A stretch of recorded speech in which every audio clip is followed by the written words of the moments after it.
Subscribe பண்ணுங்க. அப்படியே பக்கத்துல இருக்க பெல் ஐகானையும் பிரஸ் பண்ணுங்க. மகராசினரின் தொழில், செல்வம், உடல்நிலை எப்படி இருக்கும்? ஒவ்வொரு ராசினரும் அவர்களின் ராசியை பொறுத்து தனித்துவமான குணத்துடன் இருப்பார். அந்த வகையில் மகராசினர் எப்படிப்பட்ட வாழ்க்கை, எந்த வகையான தொழில் செய்வார்கள் மற்றும் அவர்களின் செல்வ நிலை எப்படி அமையும் என்பதை பார்ப்போம். உடல்நிலை: இரக்க சுபாவம் கொண்டவர், உணர்ச்சிவசப்படக்கூடியவர், பயப்படுபவர், மற்றவர்களின் எண்ணத்தை புரிந்து அதற்கேற்ப செயல்படுவார், தன்னம்பிக்கை கொண்டவர், செலவை குறைத்துக் கொள்வார், அதிகம் பேச மாட்டார், பேச ஆரம்பித்தால் நிறுத்த மாட்டார், மற்றவர்களுக்கு உதவி செய்வதிலும் பெரியவர்களை மதிப்பது இவர்களுக்கு நிகரே இல்லை. தன்னையும் தன்னை சுற்றியுள்ளவரையும் நல்லபடியாக பார்த்துக் கொள்வார். இவரது பாதை நல்ல பாதையாகவே இருக்கும். மகராசிக்காரர்களின் கைகள் பறந்து காணப்படும். இவர்களுக்கு சனி மற்றும் சுக்கிரனின் பார்வை இருப்பதால் இவரது உடல் சீராக இருக்கும். மகராசிக்காரர்கள் ஒரு வேளை மட்டும் உணவு உண்ண வேண்டி வரும். பாதம், தலைவலி, கால்வலி, தோல் நோய், கண் குறைபாடு, தலை சுற்றல், இரத்த சோகை, பல்வலி ஆகியவற்றில் ஏதேனும் ஒரு வியாதியும் 2 வியாதியும் ஒரே நேரத்தில் வந்து தொல்லை கொடுக்கும். இவர்களின் அதிர்ஷ்ட நாள் சனிக்கிழமை. சனி கிரகத்தின் சஞ்சாரம் இருப்பதால் இவர்களுக்கு சனிக்கிழமை உகந்ததாகும். குடும்பத்தினர் யாருக்கும் உடல்நலக் குறைவு ஏற்பட்டால் இவர்கள் மனம் வெகுவாக பாதிக்கும். விட்டமின் பி, சி, இ நிறைந்த உணவுகளை உண்ண வேண்டும். தொழில்: இவர்களின் தொழில் வழக்கறிஞர், உணவு சம்பந்தமான தொழில், நிலக்கரி சுரங்கம் போன்றவைகள் நல்ல லாபம் கிட்டும். மகராசிக்காரர்கள் நல்ல வழக்கறிஞராக செயல்படுவார்கள். லாபத்தை பெருக்கிக்கொள்ளும் ஆற்றல் கொண்டவர். எந்த தொழில் செய்தாலும் நஷ்டமடைய மாட்டார்கள். தர்மம் செய்ய அஞ்ச மாட்டார்கள். இவர்களது செலவை குறைக்க முடியாது. மற்றவர்களுக்கு உதவி செய்வதிலேயே பாதி நேரம் செலவழியும். சாதாரணமாக பண நடமாட்டம் இருக்கும். மகராசிக்காரர்கள் நல்ல கலைஞராக இருப்பார். எழுத்தாளர், சேவகர், கலாசிரியர் போன்ற துறைகளில் சிறப்பாக பெயர் பெறுவார். இவர்களது ஜாதகப்படி இவர்களது புகழும் அமையும். இவர்களது ஜாதகத்தில் குரு உச்சத்தில் இருப்பதால் நல்ல வாழ்க்கை அமையும். அதிர்ஷ்ட நிறம்: கருப்பு, நீல நிறங்கள் அதிர்ஷ்டம். எப்போதும் கருப்பு அல்லது நீல நிற துணியை உடன் வைத்திருப்பது நல்லது. அதிர்ஷ்ட எண் 4 மற்றும் 8 அதிர்ஷ்ட எண்களாகும். மற்றும் 4 மற்றும் 8 எண்களின் கூட்டெண்களும் அதிர்ஷ்டமே. இது தவிர 3, 7 பரவாயில்லை. 1, 2, 9 அசுபம். மகராசியின் அதிபதி சனி பகவான் ஆவார். மகராசியில் உத்திராடம் 1, 2, 3 மாதங்களும், திருவோணம், அவிட்டம் 1, 2 மாதங்கள் ஆகியவை அடங்கும். மகராசிக்காரர்கள் பொதுவாக விடாமுயற்சி உடையவர்கள். இவர்கள் பொறுமையாகவே எல்லா விஷயங்களையும் செய்வார்கள். இவர்கள் எப்பொழுதுமே யோசித்துக் கொண்டே இருப்பார்கள். எவ்வளவு பெரிய தோல்வி கண்டாலும் சோர்வடைய மாட்டார்கள். அதிலிருந்து பாடம் பெற்று மீண்டும் முயற்சி செய்வார்கள். இவர்கள் இரக்க சுபாவம் உடையவராக இருப்பார்கள். மகராசிக்காரர்களின் பொருளாதார நிலை சற்று ஏற்ற இறக்கமாகவே இருக்கும். எதிரிகளுக்கும் உதவி தேவை என்ற நிலை வந்துவிட்டால் பகையை மறந்து உதவி செய்வார்கள். வாழ்க்கையில் எவ்வளவு பெரிய கஷ்டம், துன்பம் வந்தாலும் அழுத்திக் கொள்ள மாட்டார்கள். பிடியாத குணம் அதிகம் கொண்டவர்கள். எல்லா விஷயங்களிலும் ஆதாயம் அடைய நினைப்பார்கள். இவர்கள் சமயங்களில் நகைச்சுவையாளராக மாறி மற்றவர்களை சிரிக்கவும் வைப்பார்கள். இவர்கள் வெள்ளித்தனமான வெள்ளை மனம் கொண்டவர்கள். மகராசிக்காரர்களுக்கு குடும்பத்தின் மேல் அதிக பாசம் இருக்கும். பெற்றவர்கள் பிள்ளைகள் மேல் அதிக அன்பு கொண்டிருப்பார்கள். தான் கஷ்டப்பட்டாலும் மற்றவர்கள் மனங்கொணாத அளவுக்கு நடந்து கொள்வார்கள். இவர்கள் கடுமையான உழைப்பாளிகள். இவர்கள் அவ்வளவு எளிதில் யாருக்கும் வாக்கு கொடுக்க மாட்டார்கள். வாக்கு கொடுத்து விட்டால் அதை எப்பாடுபட்டாவது முடித்து கொடுத்து விடுவார்கள். இவர்கள் ஆடம்பரமாக வாழ வீண் செலவு செய்வார்கள். மகராசிக்காரர்கள் செய்யும் தொழிலை தெய்வமாக கருதுவார்கள். எந்த துறையில் ஈடுபட்டாலும் அதில் முன்னேற்றமும் வெற்றியும் பெறுவார்கள். இவர்களுக்கு வாழ்வின் முற்பகுதியை விட பிற்பகுதிதான் மகிழ்ச்சி நிறைந்ததாக இருக்கும்.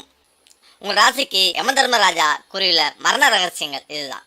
நாம் நிரந்தரமாக வாழப்போவது இல்லை என்பதையும், என்றாவது ஒரு நாள் மரணத்தை தழுவுவோம் என்பதையும் நாம் அனைவரும் அறிவோம். காலகடிகாரத்தில் மரணம் பணக்காரனாக இருந்தாலும் சரி, ஏழையாக இருந்தாலும் சரி, அனைவரும் சமமே. மரணம் பற்றிய பேச்சு வரும்போதெல்லாம் அதனை பற்றிய உரையாடலில் சுவாரஸ்யம் அதிகரிக்கும். அதற்கு காரணம் அனைவருக்கும் அதனை பற்றி தெரிந்து கொள்ள வேண்டும் என்ற ஆசையே. மரணத்திற்கு பின்னால் மறைந்திருக்கும் ஆழமான ரகசியங்களை பற்றி நாங்கள் கூறப்போகிறோம். இதனை உயர்த்தி காட்டியது வேறு யாருமல்ல, மரணத்தின் கடவுளான யமதர்மராஜனே. பழங்கால சமயத்திரு நூல்களின்படி மரணம் மற்றும் ஆத்மா பற்றிய ரகசியங்களை நாச்சிகேட்டா என்ற குழந்தையும் யமதர்மராஜனும் கலந்துரை ஆடினார்கள். நாச்சிகேட்டாவிடம் யமதர்மராஜா கூறிய மரணத்தை பற்றிய சில ரகசியங்களை பற்றி தெரிந்து கொள்ளலாம். நாச்சிகேட்டாவின் 3 வரங்கள். யமதர்மராஜனை சந்திக்க நாச்சிகேட்டா சென்றபோது அவரிடம் 3 வரங்களை அவன் கேட்டான். அவன் கேட்ட முதல் வரம் தன் தந்தையின் அன்பை பெறுவது, 2வது வரம் அக்னி வித்யா பற்றி தெரிந்து கொள்வது, 3வது வரம் மரணம் மற்றும் ஆத்மாவின் அறிவு பற்றி தெரிந்து கொள்வது. அவனுடைய கடைசி வரத்தை நிறைவேற்ற யமதர்மராஜன் விரும்பவில்லை. ஆனால் அந்த குழந்தையோ பிடிவாதமாக இருந்தது. அதனால் மரணத்தை பற்றிய ரகசியங்களையும் மரணத்திற்கு பிறகு என்ன நடக்கும் என்பதையும் அவனிடம் தெரிவிக்க யமதர்மராஜன் சம்மதித்தார். சரி, யமதர்மராஜா கூறியுள்ள மரண ரகசியங்கள் என்ன? சமயத்தின் நூல்படி ஓங்கார் என்பது பரமாத்மாவின் விஸ்வரூபம் என்பதை யமதர்மராஜன் வெளிப்படுத்தினார். மனிதனின் இதயத்தில்தான் பிரம்மா குடிக்கொண்டுள்ளார் என்பதையும் அவர் கூறினார். மரணத்துக்கு பிறகு ஒரு மனிதனுடைய ஆன்மாவிற்கு அழிவில்லை என்பதனை யமதர்மராஜன் கூறினார். சுருக்கமாக சொல்ல வேண்டுமென்றால் ஆன்மாவின் அழிவிற்கும் உடலுக்கும் எந்த ஒரு சம்பந்தமும் கிடையாது. ஆன்மாவிற்கு பிறப்போ இறப்போ கிடையாது. பிரம்மரூபம். மரணத்துக்கு பிறகு ஒரு மனிதன் ஜனமரண சுழற்சியை முடிக்கிறான். அப்படியானால் பிரம்மரூபம் என அறியப்படும் ஜனமரண சுழற்சியில் இருந்து அவன் விடுபடுகிறான். கடவுள் மீது நம்பிக்கையில்லாதவர்களும் நாத்திகவாதிகளும் மரணத்துக்கு பிறகு அமைதியை தேடி அடைவார்கள் எனவும் யமதர்மராஜன் கூறியுள்ளார். வெளிப்படையாக கூற வேண்டுமானால் அவர்களின் ஆன்மா அமைதியை தேடி அலையும். நாச்சிகேட்டாவிடம் யமதர்மராஜன் கூறிய மரணத்தை பற்றிய மேலும் சில ரகசியங்கள் இதுதான். சிவபுராணத்தின்படி ஒருவன் இறக்கப் போகிறான் என்பதை வெளிப்படுத்தும் அறிகுறிகள். இவ்வுலகில் பிறப்பு என்ற ஒன்று இருந்தால் இறப்பு என்ற ஒன்று நிச்சயம் இருக்கும். பிறப்பை கண்டு மகிழும் நாம் இறப்பை கண்டு அச்சமடைவோம். சாதிக்கும் யாருக்கும் இறக்க வேண்டும் என்ற எண்ணம் இருக்காது. இருப்பினும் நிச்சயம் ஒரு கட்டத்தில் அனைவரும் இறக்க நேரிடும். அதை யாராலும் தடுக்க முடியாது. சரி, அறிகுறி என்னதான்? அறிகுறி 1. எப்போது ஒருவரது சருமத்தின் நிறமானது வெளிர் மஞ்சளாகவோ அல்லது வெள்ளையாகவோ அல்லது லேசான சிகப்பாகவோ மாற ஆரம்பித்தால் அது அவர் இன்னும் 6 மாத காலத்தில் உயிரை விடப்போகிறார் என்று அர்த்தமாம். அறிகுறி 2. எப்போது ஒருவனால் அவனது பிம்பத்தை எதிரொலியை தண்ணீரிலோ அல்லது கண்ணாடியிலோ தெளிவாக காண முடியவில்லையோ அத்தகையவர்களும் 6 மாதத்தில் இறக்கப் போகிறார் என்பதை வெளிப்படுத்துமாம். அறிகுறி 3. எப்பொழுது ஒருவனுக்கு பார்க்கும் அனைத்தும் கருப்பாக தெரிய ஆரம்பிக்கிறதோ அவர்களும் இறப்பை சந்திக்கப் போகிறார் என்று அர்த்தமாம். அறிகுறி 4. ஒருவரது இடது கை மட்டும் ஒரு வாரத்திற்கு மேல் துடிக்கவோ அல்லது நடுங்க ஆரம்பிக்கிறதோ அவர்கள் 1 மாதத்துக்கு மேல் உயிருடன் இருக்க போவதே என்று அர்த்தமாம்.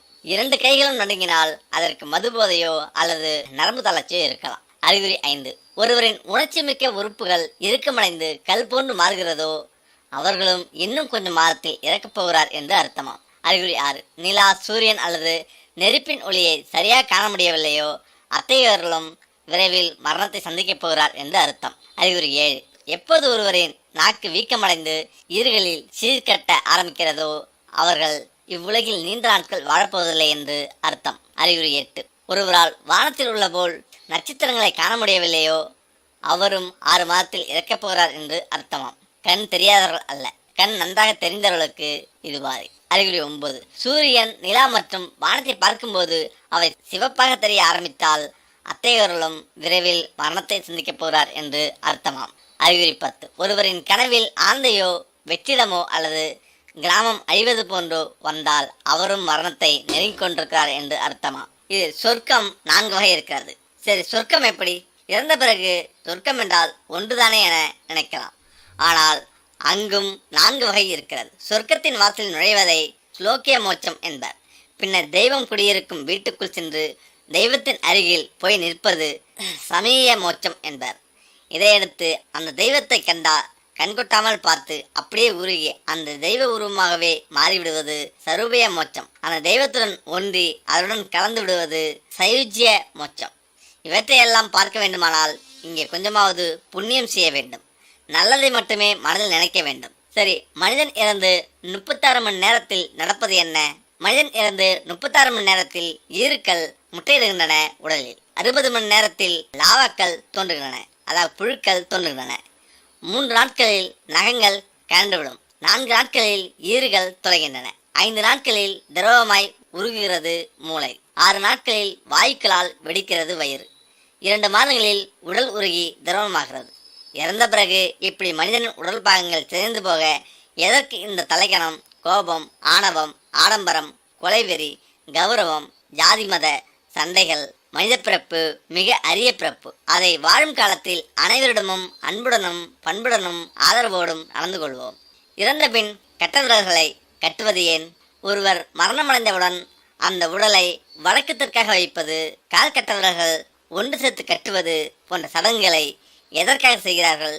இறப்பு நேர்கிற நொடியில் இருந்து அல்லது இறப்பு நேர்வதற்கு முன்பிருந்தே ஒரு மனிதன் பயனுள்ள வகையில் இறந்து போவதற்கு என்னென்ன செய்யலாம் என்று இந்த கலாச்சாரத்தில் பல வழிகள் சொல்லப்பட்டிருக்கின்றன. ஒருவருக்கு மரணம் நெருங்குகிற வினாடியில் அது குறித்து தெரிந்தவர்கள் ஒருவித சுலபத்துடன் மரணம் நிகழ வேண்டும் என்பதற்காக அந்த மனிதரை வீட்டுக்கு வெளியே கொண்டு போய் வடக்கு தெற்காக உடலை கிடத்துவார்கள். ஏனெனில் ஒரு கட்டடத்துக்குள் இருக்கிற போது அவ்வளவு சுலபமாக உயிர் பிரியாது. தலை வடக்கு நோக்கி வைக்கப்படும் போது காந்த ஈர்ப்பு காரணமாக அந்த உயிர் உடலை விட்டு எளிதாக பிரியும். மரணம் நிகழ்ந்த பிறகு கூட பிராணசக்தி உடலை விட்டு முழுவதும் அகன்று விடுவதில்லை. எனவே அந்த உயிர் உடலை சுற்றி கொண்டே இருக்கிறது. ஆனால் உடல் வடக்கு தெற்காக வைக்கப்பட்டு உயிர் பிரியும் போது அந்த உடலில் சில மாற்றங்கள் நிகழ்கின்றன.